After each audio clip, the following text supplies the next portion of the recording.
Hey everybody, I'm Jay Scherr with Jay Scherr Business Consulting. We help entrepreneurs, business owners, and other leaders maximize their potential, build rock-solid foundations for their businesses, and create more freedom in their lives. And you've joined Business Minds Coffee Chat.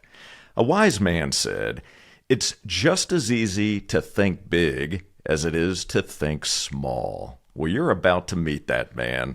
On today's episode, we talk about the art of influence, thinking big, personal growth strategies, success, and more.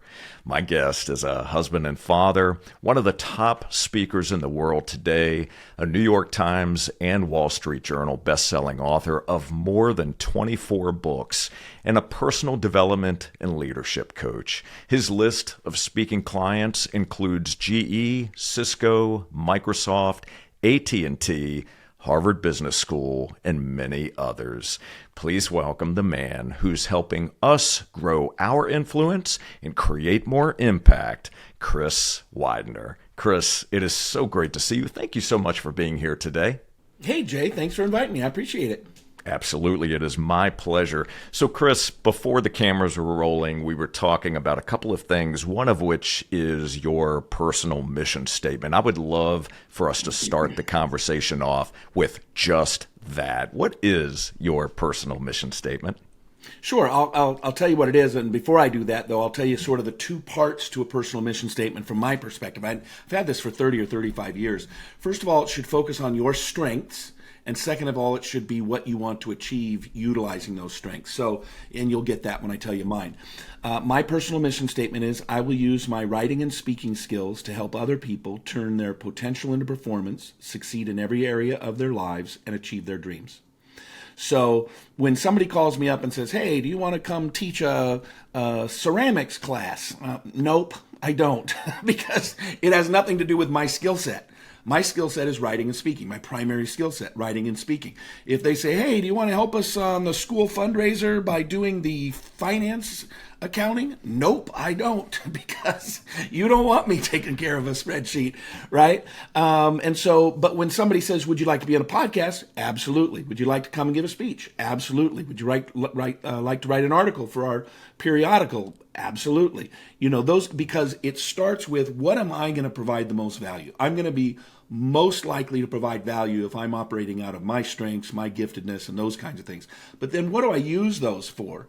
And you'll notice I didn't say entertaining people, or which I like to entertain people. I'd like to think that my speeches and interviews are entertaining, but my primary goal is, will I have the chance to help other people turn their potential into performance, succeed in every area of their lives, and achieve their dreams? So when those two things blend, and it's right in my personal mission statement, it makes my decision making really easy.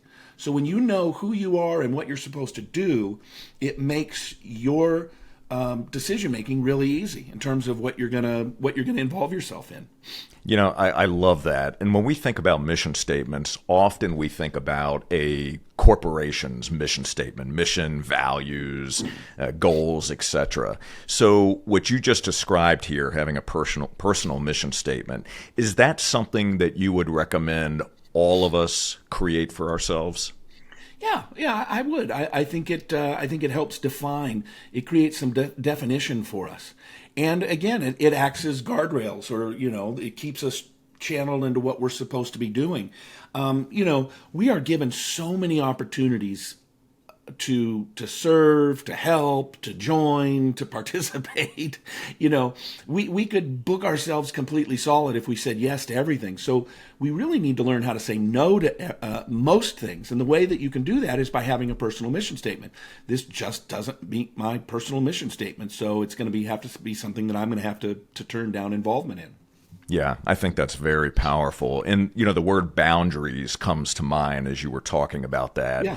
Identifying the things that we're going to say yes to and the things that we need to say no to, because obviously we all have the same amount of time in a given day. We may use our time differently. We use our energy and our resources and our mental bandwidth differently. But the more things we say yes to, the more things we have to say no to. So being clear on that, like you just said, being able to hone that down into a statement, I think is very powerful. Just out of curiosity, as a side note for those that are watching and listening right now, how long did it take you to actually refine that personal mission statement to the way it is today? I probably really don't even know. I mean, I've had this since the early 90s. Okay. I've been using this since the early 90s. And so, I was doing a lot of things as a young entrepreneur, looking at vision statements and mission statements and running nonprofits and for-profits. And, so I was doing a lot of that work in terms of just looking at what those things are and what the purposes of them are. And but it's pretty easy because I know what my strengths are, right? So I know what my strengths are and I know what I want to accomplish out of life. So it was probably relatively quickly. Yeah. Okay. Wonderful.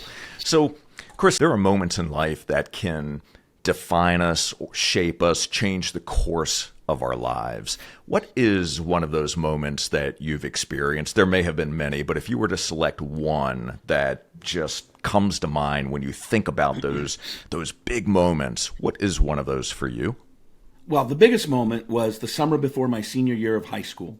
Now, up until this point, my dad died when I was 4 in 1970. My dad was making $90,000 a year when he died in 1970. He was the 5th partner at an architecture firm that anybody can look up. It's called NBBJ. They're one of the largest in the world. They did the Google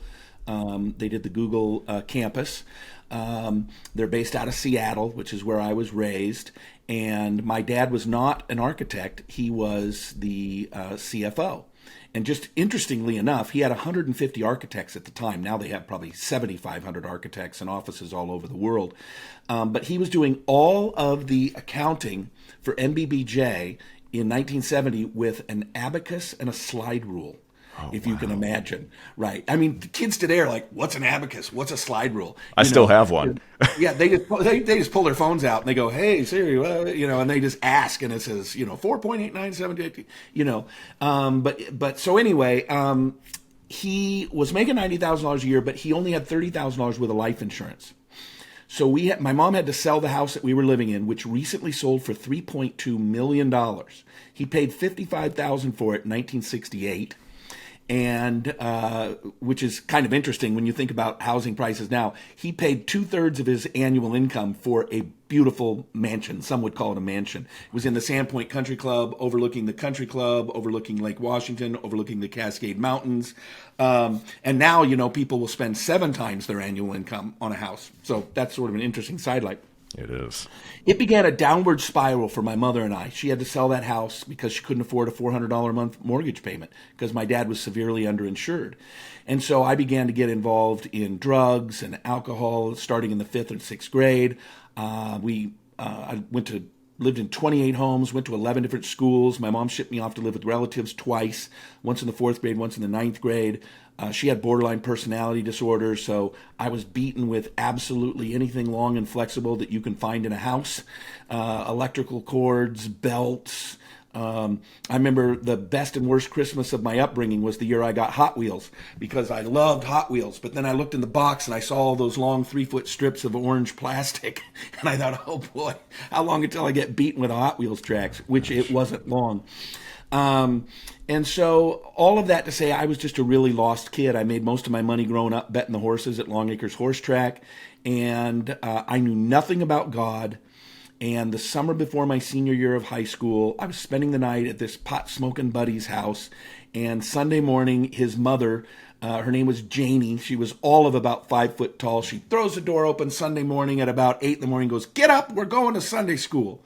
And I literally, Jay, had no clue what Sunday school was. I'd never heard of it. I didn't know what it was, but I was like, I know what Monday through Friday school is. I don't know what Sunday school is, but hey, I've tried everything else. I might try Sunday school.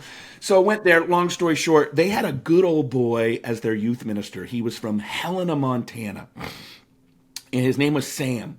He's still a pastor in this tiny little town in Montana, but he was in this town outskirts of Seattle, and he was my youth pastor. And he had 2 things that I needed at that stage of my life. First and foremost, he had size 11 cowboy boots, if you know what I mean. Second of all, he had the ability to tell me that God had a plan for my life and that I was wasting my life and that I was going in the wrong direction. And so at the age of 17, I became a Christian and ended up going to Bible college and ended up becoming a youth minister for 3 years in a very wealthy church in northern New Jersey. And two things happened there. Number one, I realized I didn't like high schoolers. So so I stopped being a youth minister. But the other thing is it was such an affluent community that some of the people in that church became mentors of mine. And one of my first mentors was the guy at the time. He was the senior vice president of marketing for Mars Candies. And within a few years, he was the CEO of Mars Candies, a small little $35 billion a year corporation. But the number 2 guy at Prudential was there, a former NFL quarterback, the former CEO of Sealand Corporation, and all these guys took me under my wing. Now, if you think about it, I was 22 when I moved out there, and I became a Christian at 17. So I only had 5 years away from old Chris. So I was a little rough around the edges. So it was just really great to have some men in my life who could, who were successful themselves, who could point me in the right direction from a spiritual perspective, but also from a business perspective and all those kinds of things. So had that not happened, I tell people all the time, had I not become a Christian, I probably would have ended up in prison for like coke dealing or something like that, because I was completely lost. I had no sense of moralities or virtue or values, and except that I wanted to get rich. And, I probably would have ended up in some sort of shortcut to getting rich that probably would have put me in a place where prison might have been an alternative. Or as I heard it called today, I've never heard this before, somebody called it Hotel Gray Bar, which I thought was kind of a funny way, called it prison, Hotel Gray Bar. What an incredible story. So the young man the pot smoker friend who you were hanging out with, whose mother came through the door that day, do you know what ended up happening with him? Yeah, we're still friends. I talk to him about once a year. He was my best friend through high school, and we still talk maybe once a year. I actually, it's really interesting. I mentioned that I lived in 28 homes, went to 11 different schools, and that can be make or break for people. So people say, what did you learn, or how did you get better because of all that? Well, one of the things that I'm really good at is almost instant rapport. I can build rapport with almost anybody. Now, a lot of kids would go into that and they would shrink over into the corner. I didn't. I learned how to make friends quickly. In fact, I have about 3 or 4 publishers who publish all my stuff, dozens of audio programs and books and things like that. And I have one publisher who probably has about 30 titles. And one of my titles from that publisher is half of all my quarterly royalties. And that title is How to Talk to Anybody, Anytime, Anywhere. And I think a lot of that came from, sink or swim. Here's another school. There you go. Here's another neighborhood. Here's who you're living next to now, And so it taught me to be gregarious and to reach out to people and to embrace people and to cultivate and build rapport. Well, clearly. Is your mother still living? No, she's not. She passed away in 2010. So did she have an opportunity to see the person who you developed into, see the level of success that you had, and she hated it? Yes, she hated it. When I first went into ministry, she said, why in the world would you go into ministry and waste all of your talents and skills? Wow. So she just basically said, why in the world would you? She didn't see the value in it. And then, my mother, she hated men. In fact, I remember when I first figured this out, my brother, who was a fireman in Eastern Washington, I was over at his place one time, I don't know, 15 years ago or something, and he said, Chris, it's simple. Mom hates men. And I said, huh? And he goes, yeah, she hated Dad, which I knew. And then he's like, she hates her current husband, I won't say his name, hates him, and she hates me, and she hates you. She hates men. She's a man hater. I was like, oh. And then it was kind of like the light bulb went off. Well, okay. But toward the end of her life, I probably 5 years before she passed away, I established some boundaries with her. And I said, Mom, I love you. I appreciate you. And I tend to be a little more graceful with my mom. I know she had borderline personality disorder. I know she got dealt a bad hand. I know that her dad treated her horribly. So I try to give her, I think generationally things pass along until somebody purposely chooses to break them. And I don't think my mother ever even thought about where she came from or what she was passing on. But I laid out some clear guidelines with her, and I said, I want to be in a relationship with you. I love you. You've been very good to me. I always tell people my mom was the best thing that happened to me and the worst thing that happened to me. She walked me into a bookstore one time and said, look at all these books. If these people could write those books, you can write those books. And I ended up writing 24 books, New York Times bestseller. They've been published in 14 languages. But I said, look, if we're going to be in a relationship, this has got to stop. And I put some boundaries around it. And to her credit, she said, okay, totally fine. And we had a great final 5 or 6 years, 5, 6, 7 years. We got along fine. She understood that I was an adult now and I had to make my own decisions, and that I wasn't going to allow her to, undermine me or speak poorly to me, or, and I wasn't mean-spirited to her. I just said, hey, this is just the way it is. This is the way I want my life to be. I want to be in a relationship with you, but I won't be if this, and people do this with like alcoholics. I have a friend who comes from an extremely wealthy family, very, very wealthy family. And his dad was an alcoholic. And he told his dad, Dad, I'm not going to be in a relationship with you, and I'm not going to bring my kids around with you unless you get off the booze. And to his dad's credit, he did. Wow. A lot of people, booze is more important than family, but this guy wasn't. He got off, and he was alcohol free for about 10 years before he passed away, and got to have a great relationship with my friend and their children and all that. So, setting some boundaries with people, it can be very, very good thing. And you don't want to do it mean-spiritedly. You want to do it kindly and respectfully. Like I said to my mother, I would love to have a relationship with you, but it has to be within some parameters. So, as you were telling this story, I'm thinking about the takeaways, lessons that you learned from your mother, because we learn lessons all the time. Sometimes they're lessons on what to do. Often they're lessons on what not to do. So as you think about the way that you show up as a father for your own children, what are some of the takeaways from your mother that you've applied in your own parenting with your children? Well, I'll tell you two things. Number one, my mom, she would always pull me out of school, and I'd say, shouldn't I be in school? And she'd say, Mark Twain says, don't let school get in the way of your education. That was my mother. She pulled me out of school. We would go on trips. We would just, I was like homeschooled. I wasn't homeschooled, but kind of like homeschooled before there was homeschooling, right? She just yanked me out of school and take me, and she'd write a note. I took him, to the Grand Canyon. We studied the rocks or something like that. The other thing, though, is I really do believe that my mom taught me that original quote. She didn't say it that way, but she taught me to think big. And I've been a big thinker since I was a kid, because she just basically said there's nothing impossible for you. If they did it, who takes a 10-year-old kid into a bookstore and says, look at these thousands of books. If they wrote books, you can write a book. Who says that to a 10-year-old kid who has never expressed anything about writing a book? I'll tell you a funny story that happened with my mother and somebody she worked with. I was 14 years old. My mother was working at Group Health Hospital in Seattle, Washington, up on Capitol Hill. She was a receptionist or something. She worked with this guy who was probably 45. He seemed ancient at the time, but he was probably 45, didn't have much money, and he wanted to have more money. So he borrowed $7,000 from his rich uncle, and he bought the rights from a Texas-based company to sell a self-watering flower pot.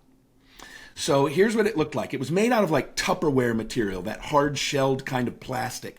And it was like a bowl, and the bowl was, maybe 6 or 8 inches across, and they had different sizes or whatever. And that's where you put the water. Then you had another bowl that fit inside of it. It would set right down on top of it, and in that bowl was the dirt and the plant. At the bottom of that bowl was a little nipple that when you dropped it into the other bowl, it slipped down into the water in the lower bowl. And then there was a lever on the side, and wherever you moved the lever, it determined how much water came up. So the far left was, for a cactus, and the far right was for an African violet. It needs a lot of water. So this guy, I come into the Group Health Hospital one day, and this guy says, hey, you want to make some money? I said, yeah, I'd love to make some money. He goes, well, I just got this deal and I'm selling self-watering flower pots and I'll pay you for every one you sell. And I said, fantastic. How much will you pay me? He said, I'll give you $1 for every pot you sell. And I said, okay, cool, done deal. I need one to be able to show people. And he goes, perfect, here you go. He hands me a pot. Now, he thought I was going to go door to door and knock on doors and sell them to grandmothers. I didn't. And this was to the thing where my mother never said to me, you can't do that. That's absurd. I made one phone call. I called the largest home, this was long before Lowe's and Home Depot and, all those. And it was a regional chain. They had a couple hundred stores in Washington, Oregon, Idaho, Montana, Alaska, whatever. And I called up and I said, I'd like to talk to your buyer. And they said, okay, what are you selling? Flower pots. Okay, that's Joe. They shipped me over to Joe. I go, Joe, I got a self-watering flower pot I'd like to come and sell to you. And he goes, self-watering? I go, yep, waters itself. You put the water in it, and leave it for a month. He goes, bring it on down. He had no clue. Now, my mother, she went out and bought me my first blue blazer. My first blue blazer was to go make this sales call. She dropped me off on the corner in downtown Seattle at like 3rd and Pike, 4th and Pike, something like that. And I walk in and I go, I'm here to see Joe. And they go, well, he's floor 4, blah, blah, blah. Joe, there's guys here to see you. I come out of the elevator and he goes like this. Like he looks at me like, you're 14. And I go, yeah. So anyway, I set him down. We go into this little conference room and it was empty. There was no plant or anything in it because I wanted him to show. I put the water in the bottom bowl. I set the other thing down in front of it and I moved the lever and water came up and he says, I'm buying. He said, I'm buying. So I said, okay, cool. What do we do now? He said, well, I want to do a test. I want to do a 1-year test in 20 stores. And I said, okay, cool. And he goes, I'll tell you what, how much in each box? And I said, 24. And he goes, okay, I'll buy 4 boxes for each store, 20 stores per month for a year. Wow. So let's call it 25. So it's 100 a store times 20 stores is 2,000 times 12, 24,000. So the real number was like 23,920 or something like that. So I get a purchase order from the guy. The first sales call I've ever gone in my entire life, I sell nearly 24,000 flower pots. Amazing. I go, my mom picks me up. We go back into group health or whatever. And I say to this guy, I sold some flower pots.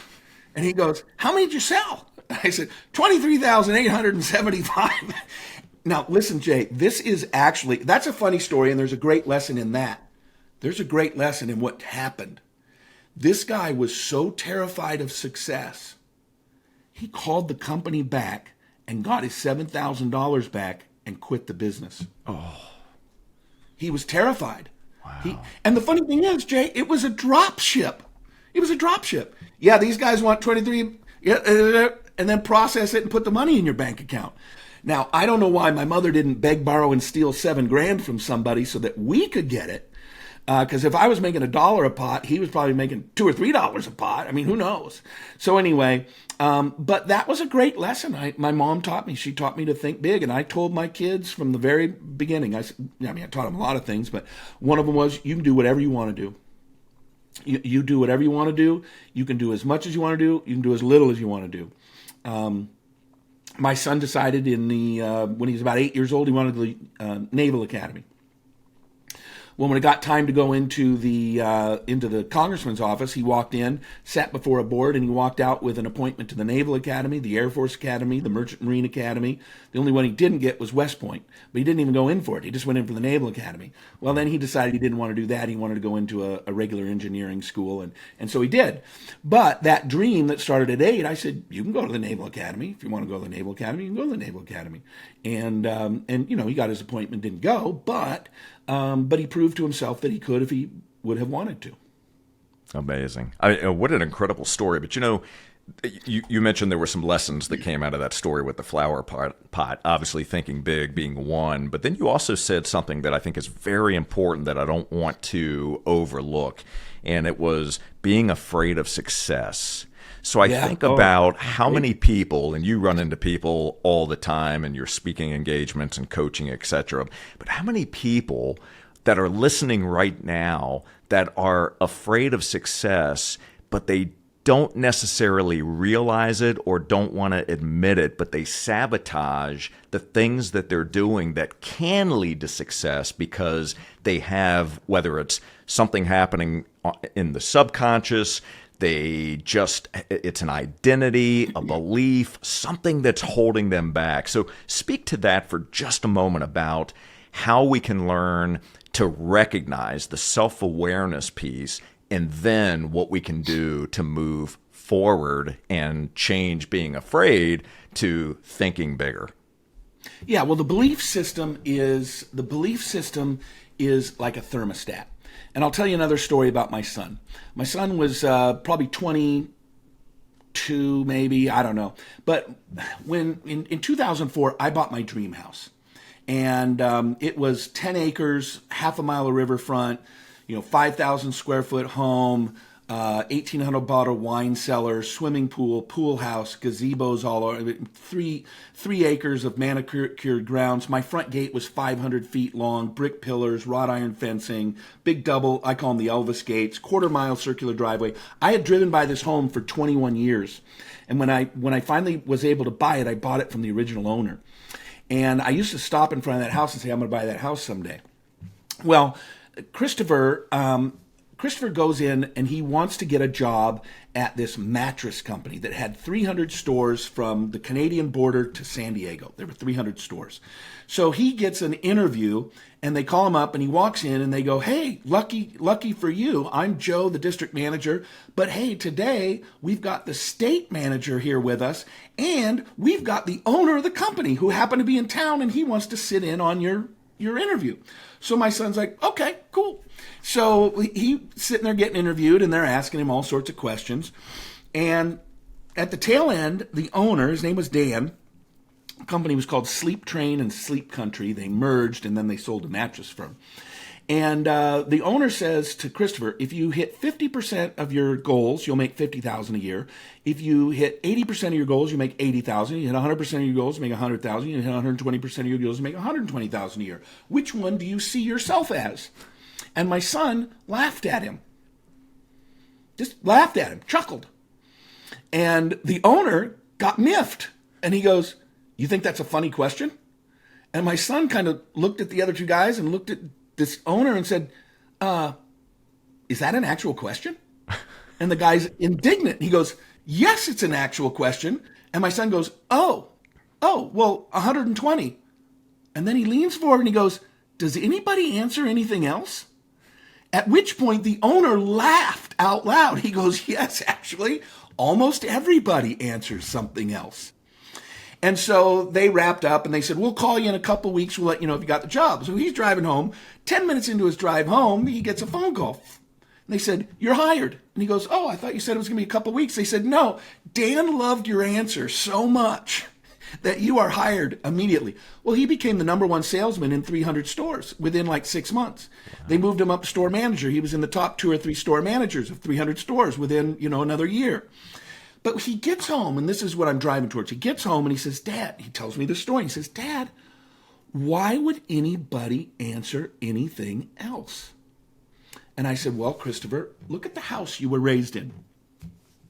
This is natural to you. Money is natural to you. You grew up with money. Think of my friends. My friends were a multimillionaire real estate guy who ran for governor of the state of Washington twice, our closest friends.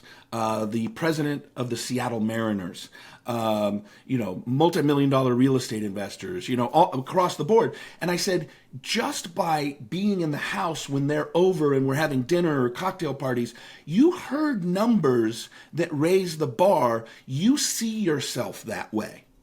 But there are a lot of people who go into those interviews, they don't know anybody in their family who makes more than $75,000 a year. So culturally, they had a belief system. It's kind of like when somebody says, well, Dad, I want to go to college. We don't go to college, son. Who do you think you are? We're a blue-collar family. You're going to take a job and be a welder just like me. There's these sort of cultural belief systems. And what I think happens is we end up with these beliefs, and our beliefs act like a thermostat. So if you have your thermostat set at 70, it's going to keep it at 70. If you open the door to the outside and it's 110 outside, like when I used to live in Scottsdale, what is the thermostat going to do? It's going to go to 71, 72, and the thermostat's going to go, wait a minute, got to take it back down to 70. Turn on the air conditioning. Turns on the air conditioning, brings it down to 70. If you open that door and it's 20 degrees outside, now it goes to 69, 68, 67. Thermostat says, whoa, wait a minute, we're supposed to be 70. Let's turn the heat on, brings it back to 70. Our belief systems are much like that. This is why somebody says, I'm going to lose 75 pounds. They lose 75 pounds and then they gain 100 back because they see themselves as a fat person. This is why people can win the lottery for a couple $1,000,000. 3 years later, they're broke because their subconscious goes, whoa, Sam, way too much money in the bank account. We got to get rid of some of that. You're a poor person. And I really do believe, and you brought it up initially, that subconscious, right? It works to align our reality to our belief system. And so we have to change our belief system. And that is incremental and it's experiential. So I use this example. When I graduated from Bible college, I didn't have 2 nickels to rub together. And I drove a 1974 Camaro, 3-speed stick on the floor. And I graduated in 88. So it was a 14-year-old Camaro. Didn't have hardly any money. And when I finally, and I drove that car from Seattle to Minnesota for college and back and forth. I drove it. I'd buy a loaf of bread and I'd pull it all out. I'd make peanut butter jelly sandwiches, slide the whole loaf back in. I'd buy like a 12-pack of Diet Coke and a couple bags of Doritos, and I'd drive 24 hours straight to college. That's how you got around when you're broke. You drive your car. Well, then what's your big dream? You don't go, you know what? I'm going to fly private. No, your dream is just to get on an airplane. Like someday, I just hope to have a couple $100 to be able to get on the airplane. But then you get on the airplane, now you're like, I'm an airplane guy. I make enough money. I can fly airplane. I don't need to drive anymore. I'm an airplane guy. Well, then you start, the first thing that happens as soon as you get into the airplane is you see the people in these big, fancy, cushy chairs up front.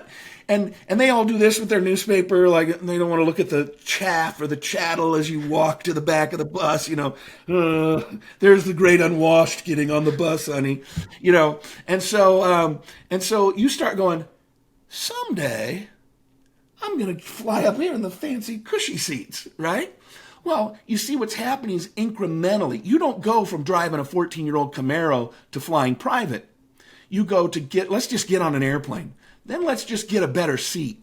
Then let's maybe, fly in a fractional or, something like that. And then eventually you figure out your way, if that's your goal, is to fly private, you build a big company and buy your own plane or whatever. But I really believe that we have to change our beliefs. People say, and I like books like As a Man Thinketh and Think and Grow Rich and all those kinds of things, but thoughts follow suit of beliefs. So, for example, if I say to you, Jay, can you think or picture of the Eiffel Tower, right? You'd say, well, yeah. And I could say, think about the Eiffel Tower. You could close your eyes. You could picture it. You could see the lights behind it. You could see the framework. Maybe you're picturing it at night. There's the moon behind it. I'm doing it right now with my eyes closed. I'm picturing the Eiffel Tower. That is a thought. I'm saying the words Eiffel Tower. I can even say, I am in France, in Paris right now, looking up at the Eiffel Tower. Thoughts and words and languages. And it's all there in my brain. Do you believe I'm in France right now doing this? You don't believe it. I got you to think about it, but a thought is different than a belief. A belief is what you believe to be true. A thought, you can think anything. You can think, I'm a millionaire, I'm a billionaire, I'm a whatever.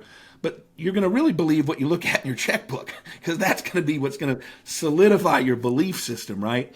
So it's really all, I believe, it's about changing your beliefs about who you are, what your capacity is, and there's a lot that goes into that. I mean, if you grew up in a home where somebody told you you're a pile of garbage and you're never going to amount to anything, I get it.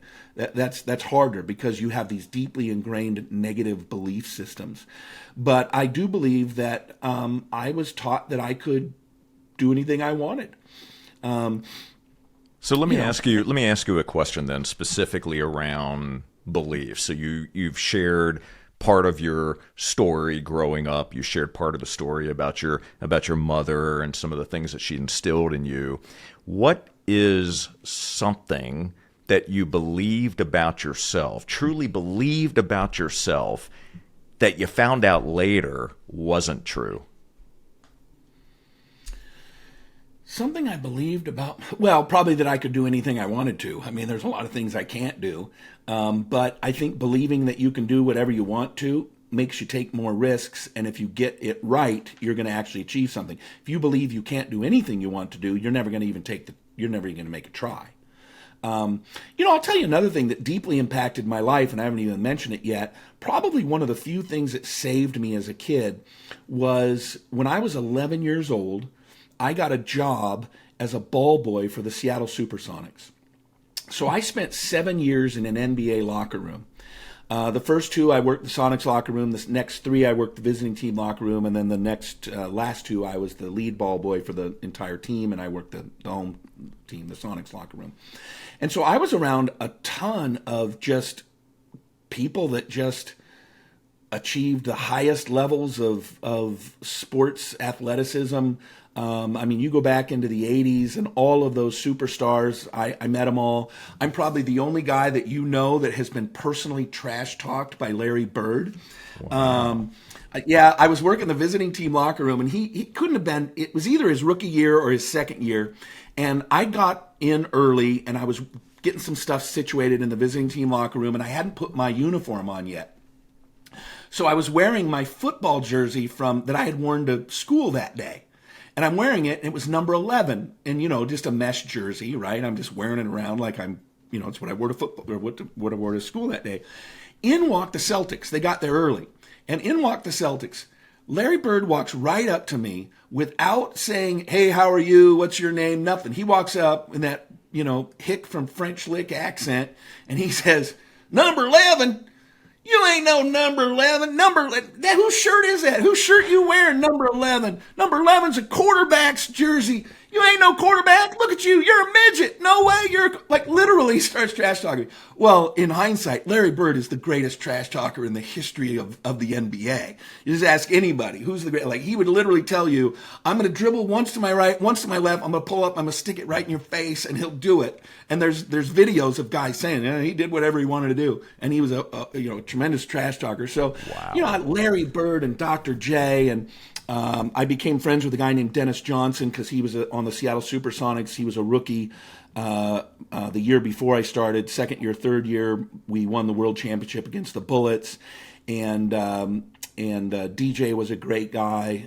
He ended up being a Hall of Famer with the Celtics. Larry Bird called him the greatest teammate he ever played with. But just those legendary George Gervin, and then of course, you had the Lakers teams of Kareem Abdul-Jabbar and Magic Johnson, Stormin' Norman Nixon, Jamal Wilkes, all those guys. In fact, I will tell you, of all the teams I ever met, the Los Angeles Lakers were the classiest team. They treated the ball boys the absolute best.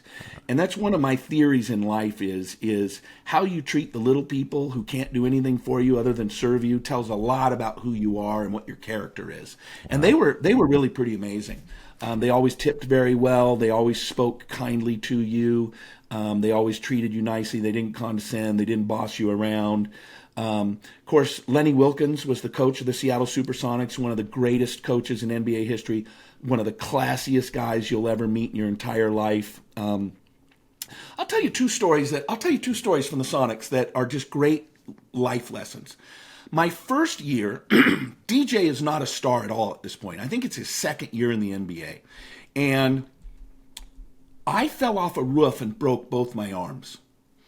And in the middle of the NBA season, my first year, and I'm 11. And at this point, it was probably in March, so I hadn't even turned 12 yet.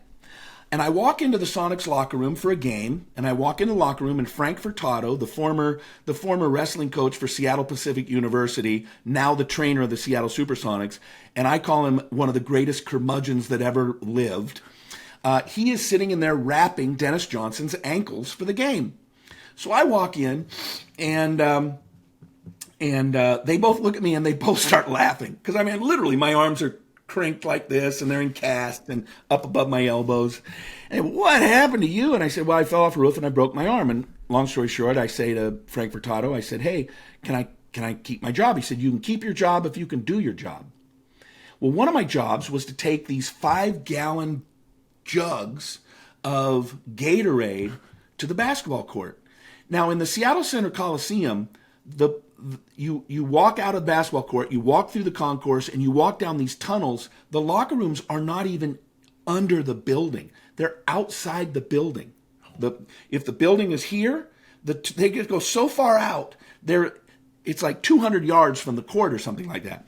So I go, okay. So I'm trying to mix up the juice, using a stir stick. And DJ comes walking in and he goes, hey, tell you what, I'll walk out to the court with you. When you get those done, meet me outside the locker room and I'll walk out with you. Okay. So I dragged these things, literally sliding them across the locker room floor. I couldn't pick them up.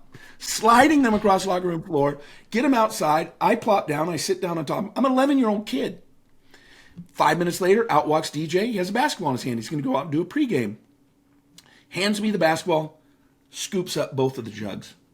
And for 6 weeks, carried those jugs to the basketball court. Now, here's what makes it really sort of cool. Not only is it just cool that he did such a kind thing for me, but when you got out of the tunnel, it emptied right out into the concourse. And they would rope off the concourse so that the players could come back and forth. And so you walk out of the tunnel from the locker room, through the concourse where the fans are lined up on either side, and you disappear into the underbelly of the seating. And about 50 feet later, you pop out onto the court. Okay. So not only did he just do something really kind, he sort of humiliated himself in front of all those hundreds of fans. And I don't mean humiliated. He humbled himself. That's the right word. He humbled himself in front of hundreds of fans. And they figured it out pretty quick. Oh, wow, look at him. He's being nice. That kid's got broken arms. He's carrying the jugs for him. But still, the very next year, he was the MVP of the NBA Finals. And he went on to have his number, retired by the Celtics, Hall of Fame. He passed away of a heart attack, a few years ago. But what an amazing story and a life lesson. I'll tell you one about Lenny Wilkens. When we played the NBA championship against the Washington Bullets, I went with them, and we were staying in the Hyatt Regency in downtown Washington, D.C. And I don't know why I wanted a memento or something to say that I was in Washington, D.C. I was looking for some sort of a memorabilia. So I go into the gift shop at the Hyatt Regency, and I have no idea why I was looking for a money clip. I was 11 or 12. I was 12, and I'm like, I want a money clip that says Washington, D.C. on it. And they go, I'm sorry, young man, we don't have a money clip, And they go, oh, okay. And I leave. Well, the next night, we're at the game, and one of my jobs, in the NBA, the home team has a safe, and the visiting team has a what they call the valuables bag, and they put their watches and chains and wallets, and they put it in, they cinch it up, and it's got like metal threads through the bag, and then you bolt it and secure it. You take it to the home team, you put it in the safe, and then after the game, you bring it back. And then players can get all of their valuables. So I'm walking around with the valuables bag. And Lenny says, hey, Chris, come here. And I come walking over there, and he has this little box. And he hands it to me. And I said, oh, is this for the valuables bag? Now, it didn't make sense because the coaches, they just kept their wallets. They kept their watches. They didn't have to take anything off. They're coaches. They're not playing. And he hands me this thing, and I go, for the valuables bag? And no, that's for you. And I go, huh? He goes, yeah, that's for you. And I said, oh, okay. Should I open it? He goes, yeah, open it. I put the bag down. I open it up. There was a pure silver with a jade or emerald. It was blue with ivory lines in it, creating a basketball money clip. Wow. Either he or his wife was in that gift shop, and I didn't see them, but they heard me, knew who I was. And here in the middle of an NBA championship, he went and bought a 12-year-old kid a money clip. Amazing. That's the kind of guy Lenny Wilkens is. That's Just an incredible story. Class act. Wow. Amazing guy, still alive. His son Randy's great. Lenny's been married for probably 55 years now, or something like that. But and those are great lessons They on truly are. how to treat people, how to be kind to people, how to go out of your way to be kind to people. Absolutely. So, to that point, because you just told a story that the word influence comes to mind. You wrote the book, The Art of Influence, and I would love it if we can share with our audience some specific ways that they and I and everyone else can grow our influence. So, based on your knowledge and experience, all the incredible people you've been around, what are some of the key ways, some of the things that we should be working on and paying attention to? Well, I think there's two sides to influence, and I always talk about this in my speeches. You have the skill set side and you have the character side. And in order to be a long-term positive influencer of people around you, you have to have both high skills and high character. Skill sets are the first things we see. Skill sets, I think, like communication is the number one. If you want to influence people, you have to be able to communicate. But I think time management and discipline and all those kinds of skill sets are things. But I primarily talk about character-based influence. So what I always suggest is buy my book, The Art of Influence, but as sort of a bookend to that, buy a book called Influence, the Psychology of Persuasion by Robert Cialdini, Cialdini. It's the Great book. best book on influence. And his is more the scientific, research-based skill set side. Mine is a fictional story about a billionaire who mentors a young man right out of college, business school, and teaches him the character about how to influence people. And so improve your skill set, which is what most people do, but I always focus on the character. And I do this thing with people to drive them towards this idea of understanding that character is really important. And I've done it with 1 million people worldwide, groups as large as 7,000, small as 50 people.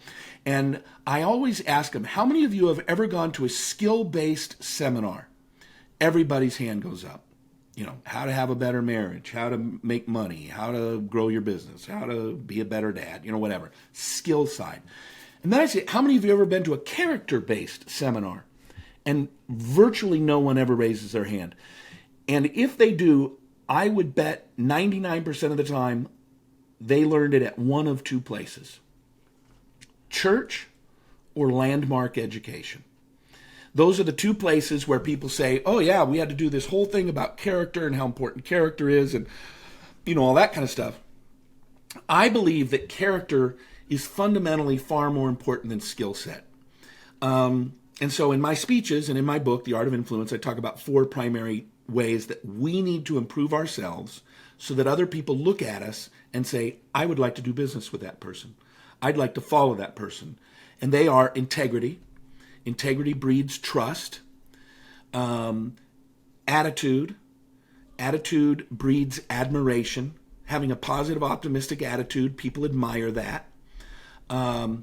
Excellence, which excellence breeds respect. People respect people who excel. Even if they don't like them, they respect them. And number 4 is service. And service is, it creates loyalty. And so what I talk about is less the skill set side and more the side of, are you a person of integrity so that people trust you? Are you a servant leader so that people are loyal to you? Are you a person of excellence so that they respect you? Are you positive so that they admire you? If you can build trust, respect, admiration, and loyalty, you'll influence anybody and everybody that you want to. So, for all of you that are watching and listening right now, I certainly hope that you're taking notes and that you go back and rewind and listen to what Chris just said, because this is such an important aspect of just being a good human being.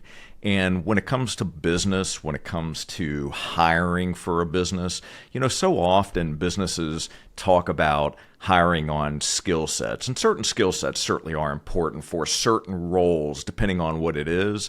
But I would argue that hiring on character should be number 1. We can train on skills, but if you're looking for somebody who has high character, that person is going to go far in your organization, or certainly has the foundation to be able to do so. So, Chris, thank you so much for sharing that. I appreciate that.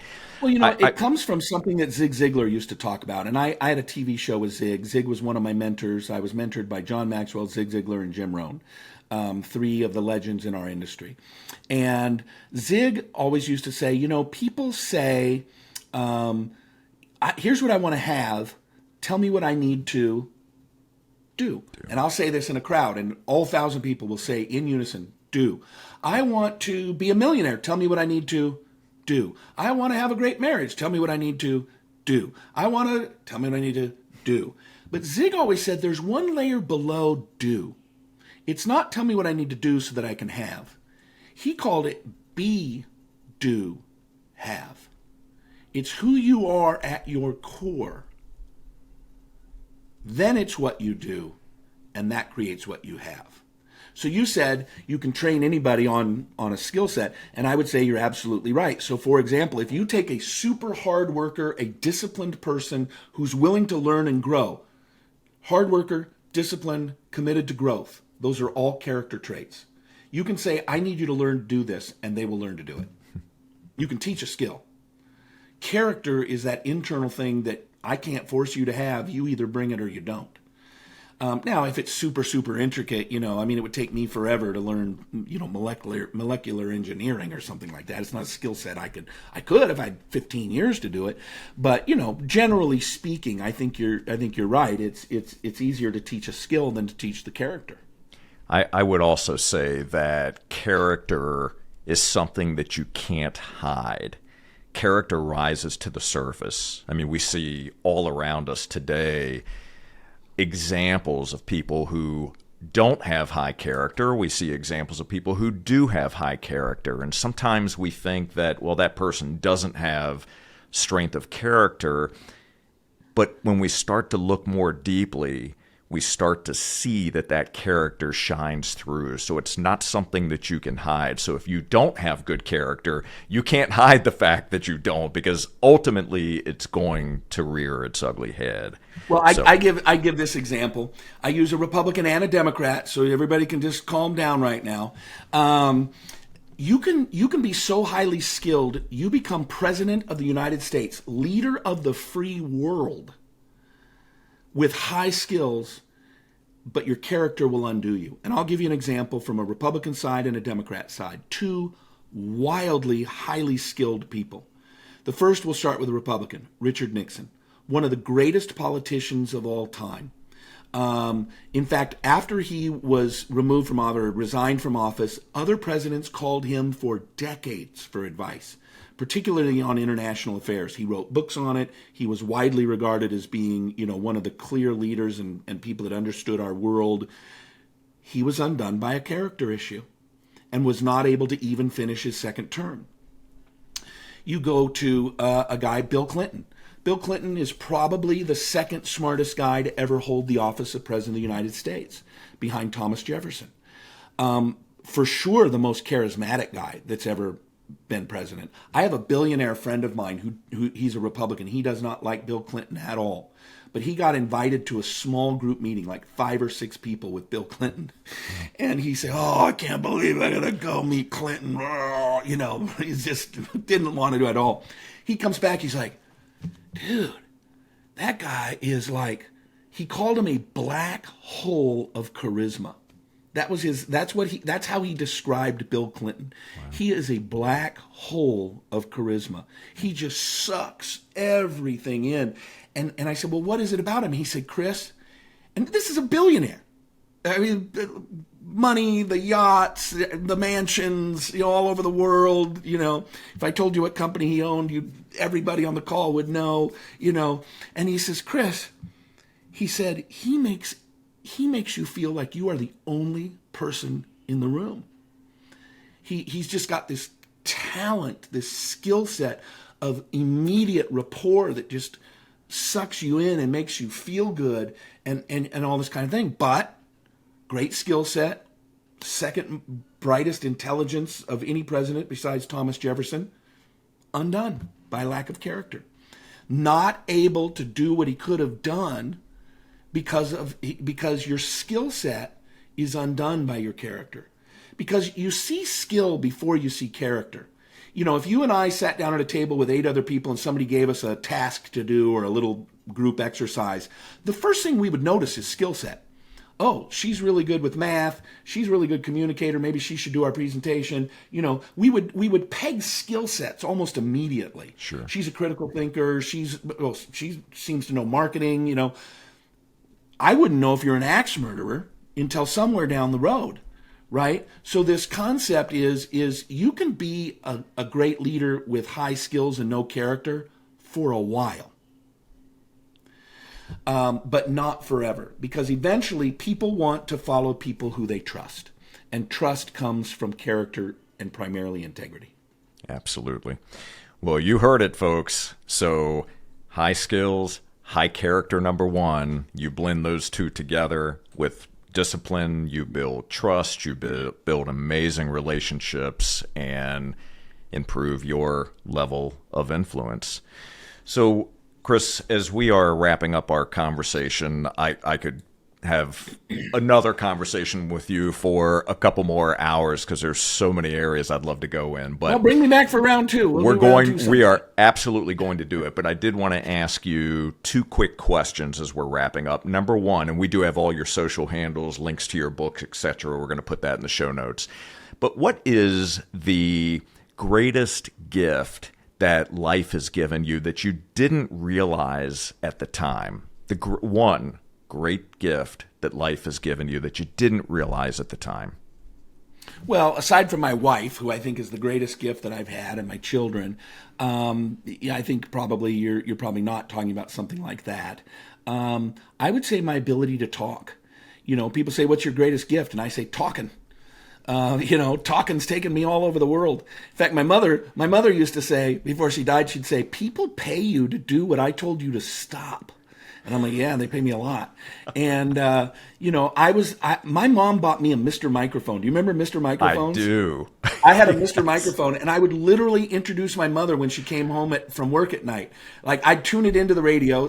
For those of you who are young, it was a handheld microphone that tied into your local FM station, so you could tune it into a station, and then you could talk over your sound system in your car, wherever.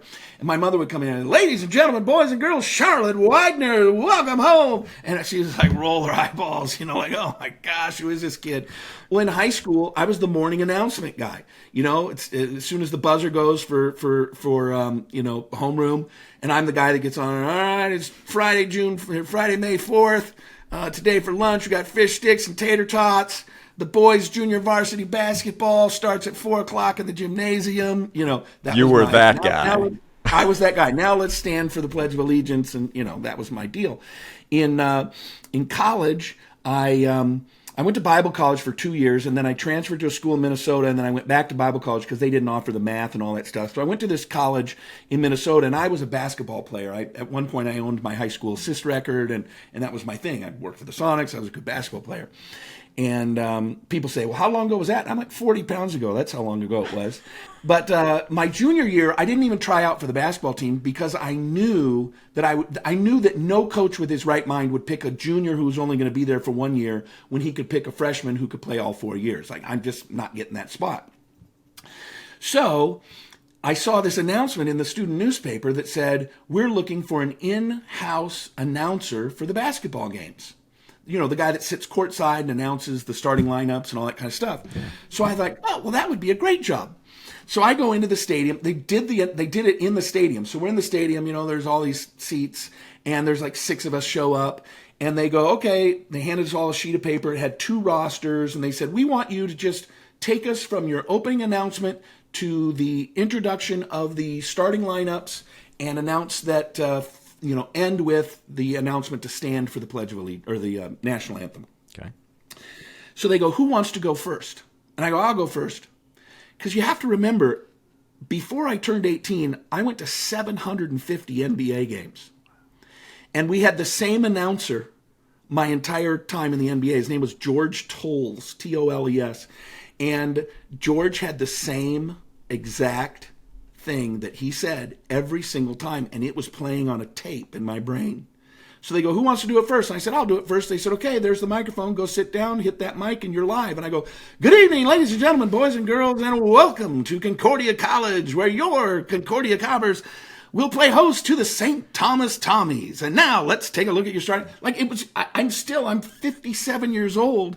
And the last time I heard George Toll say that was when I was 18, 1984. So you do the math, 16 and 23, 39 years ago, it still plays like a tape inside my head. And funny story, about 10 years later, after I get out of college, I'm back in Seattle. I get invited to like the Boy Scouts, the big annual Boy Scouts thing. And somebody said, oh, George Tolles is over there. And I went over and I hadn't seen George in 15 years, probably, something like that. And I walk up and say, George, you helped me get a job. I put my way through college one year because of you. And he said, really? How so? And I told him that story. He goes, well, good. I'm glad you were listening. That is so good. But, there's a lot of people who don't have the talent to speak, who they could have listened to it 100 times and they could not have gotten up there and been able to do it. So absolutely. Talking has taken me all over the world. Fantastic. So super quick story. You told the story and you had the opportunity to see George after all those years. I had the opportunity to meet Zig Ziglar, and Zig was a huge influence on me. I used to listen to his cassette tapes. I ran them till all of them were broken, and then I taped them so I could stick them back in my tape player and played them over and over again every single morning, every single night. Anyway, I get to meet Zig. And again, Zig's words are going through my mind, right? I could remember everything that he said. So when I had the opportunity to meet him, I said some of the words that he had said to me every single morning, and he looked at me and he said, you know what? You can do anything you want to do. You can become anything you want to become. I'll see you at the top.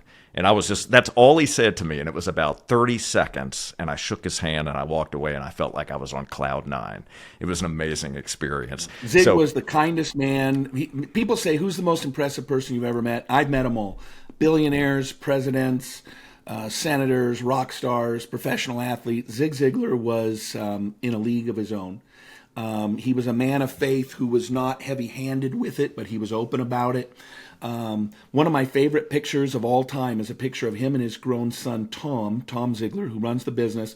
Zig was within a couple years of dying, and someone took a picture of them walking away from the camera. So all you can see is the backs of Tom on the left and Zig on the right, or maybe vice versa.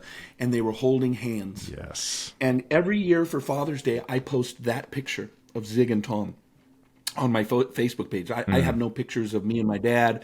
I have no notes. My dad was not particularly happy that I was born. And so I had nothing from him. Never had a dad or a father figure. And I love the relationship that Zig had with his family, with his wife, the redhead, and their children. Cindy is one of the sisters, and even their admin. Lori. Lori's been there. I think she's worked for the Ziglar Corp for like 50 years now or something like that. Incredible. So just a great family with great values, kind people. And I always tell people Zig is the greatest human being I ever met. I remember the first time I ever walked into the studio, I had not met him yet. But I met him for the first time when I walked into the studio to shoot our first episode. Oh, wow. And I always tell people, I felt like a priest who'd been called to the Vatican to serve communion with the Pope. Like I was 36 or 38 maybe, and he was this legendary, he pioneered the whole motivational speaker thing, and just a fantastic guy. Yeah, truly.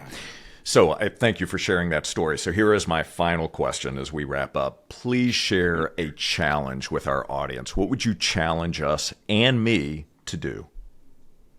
I'll give you, it's similar to a question I get asked a lot, which is, what's the best piece of advice you've ever gotten? And I'll give it to everybody else. Best piece of advice I've ever gotten is advice I give to everybody else, and that is be a voice, not an echo.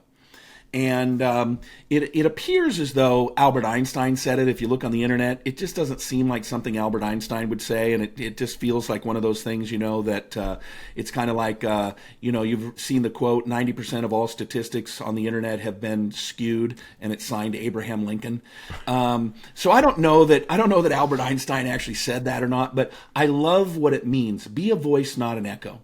And so, yes, the Bible says there's nothing new under the sun, and of the writing of books there is no end, but there is a new take on everything. And so I go listen to some other speakers, and they literally just regurgitate what other people say.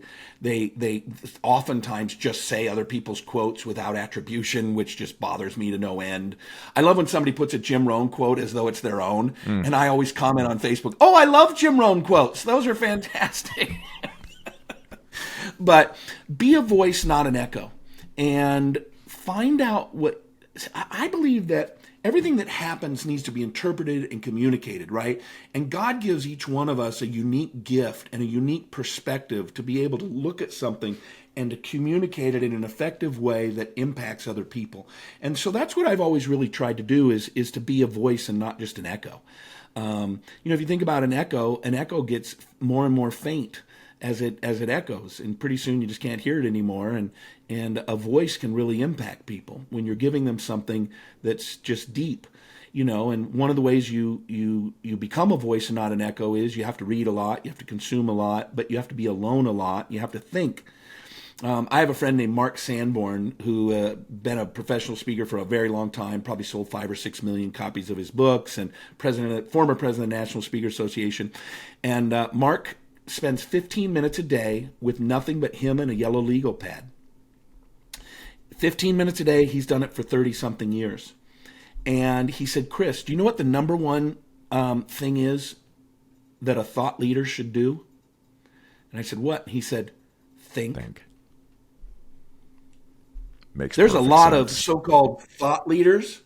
They read a lot of books and then they just regurgitate it. They don't ever sit down and think, like, what about this? How does this? You can hear something, but then you got to think about it. One of the quotes that I heard probably 7 or 8 years ago now that I think about all the time, and I talk about it relatively regularly, I heard a sermon once where the guy said, "Every time has its purpose, and every purpose has its time."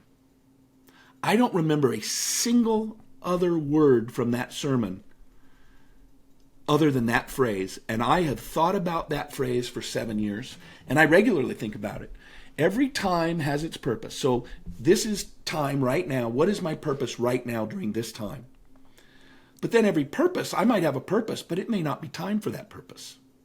I may need to be prepared more in God's grand scheme of things. This may be something that's supposed to be 5 years out for me. Then I'll finally be prepared. So how do I take my time now? What's my purpose? So you could almost kind of flip them and say, my purpose right now during this time is to prepare myself for the time later on when I'm actually going to fulfill my purpose. Wow.